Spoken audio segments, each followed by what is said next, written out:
रसिया और यूक्रेन के बीच चल रहे युद्ध में पूरा विश्व किसी नतीजे पर पहुंचने के बजाय इस युद्ध में उलझता जा रहा है। मुख्यतः नाटो के सदस्य देश एक के बाद एक यूक्रेन के समर्थन में जाते दिखाई दे रहे हैं।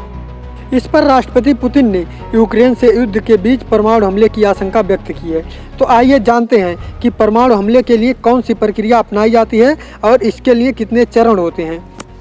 दोस्तों, आज की वीडियो बहुत इंपॉर्टेंट होने वाली है, सो आप अंत तक बने रहें। इससे पहले आप वीडियो को लाइक कर दें और अगर अभी तक आपने मेरे यूट्यूब चैनल को सब्सक्राइब नहीं किया है तो प्लीज़ सब्सक्राइब करके बेल आइकन ज़रूर प्रेस करें, जिससे ऐसे ही नॉलेजफुल वीडियो आप तक पहुँचती रहे। भारत की बात करें तो परमाणु मामलों के विशेषज्ञों के अनुसार प्रधानमंत्री की टेबल पर ऐसा कोई भी परमाणु बटन नहीं होता जिसे दबाकर प्रधानमंत्री किसी देश पर परमाणु हमला कर दें। लेकिन प्रधानमंत्री के पास ऐसी गुप्त सूचनाएं जरूर उपलब्ध होती हैं जिसके बिना कोई परमाणु हमला नहीं किया जा सकता। किसी देश पर परमाणु हमला करने के लिए आवश्यक परमाणु टीम इस प्रक्रिया की अंतिम कड़ी है, जिसे वाकई में ये मिसाइल दागनी होती है। परमाणु हमला करने के लिए शक्ति किसी भी देश के राष्ट्र प्रमुख के पास होती है, जिसमें वास्तविक कार्यकारी शक्तियां निहित होती हैं और वो राष्ट्र प्रमुख परिस्थितियों के अनुसार अपनी सुरक्षा मामलों की कैबिनेट कमेटी एवं राष्ट्रीय सुरक्षा सलाहकार आदि से गहन विचार विमर्श करने के बाद ही किसी देश पर परमाणु हमले के निष्कर्ष पर पहुँचता है। यहाँ इस बात पर ध्यान देना कि ये प्रक्रिया एक जिम्मेदार देश के लिए है, उत्तर कोरिया जैसे देश के लिए नहीं। वास्तविक कार्यकारी शक्तियों की बात करें तो भारत में प्रधानमंत्री के पास निहित है, जबकि अमेरिका, चीन और रसिया में राष्ट्रपति के पास होती है।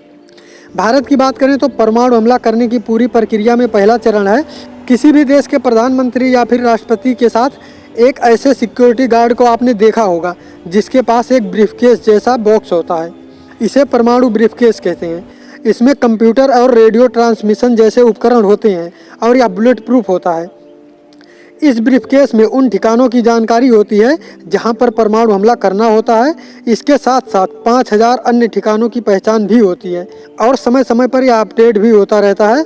इस ब्रीफकेस का वजन लगभग 20 किलोग्राम होता है। यहाँ पर विशेष तौर पर ध्यान देने वाली बात यह है कि यह ब्रीफकेस विषम परिस्थितियों में प्रधानमंत्री की सुरक्षा के लिए प्रयोग किए जाने वाले एक अन्य बुलेट प्रूफ ब्रीफकेस से भिन्न है। दूसरा चरण है सेफ कोड।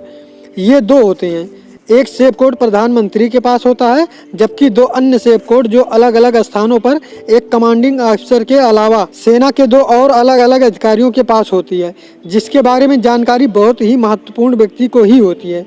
इससे संबंधित अन्य कोई भी जानकारी किसी के पास उपलब्ध नहीं होती। तीसरा और अंतिम चरण है कोड मैच या परमाणु हमले की तैयारी। परमाणु हमला करने के आदेश पर प्रधानमंत्री का स्मार्ट कोड मिलने के बाद कमांडिंग ऑफिसर दोनों साथी अधिकारियों को यह कोड बताता है, जो अपने अपने सेफ कोड का इस कोड से मिलान करते हैं। यदि तीनों कोड सही पाए जाते हैं तो परमाणु हमला कर दिया जाता है। कोड मैच होने के बाद क्या तुरंत हमला हो जाता है?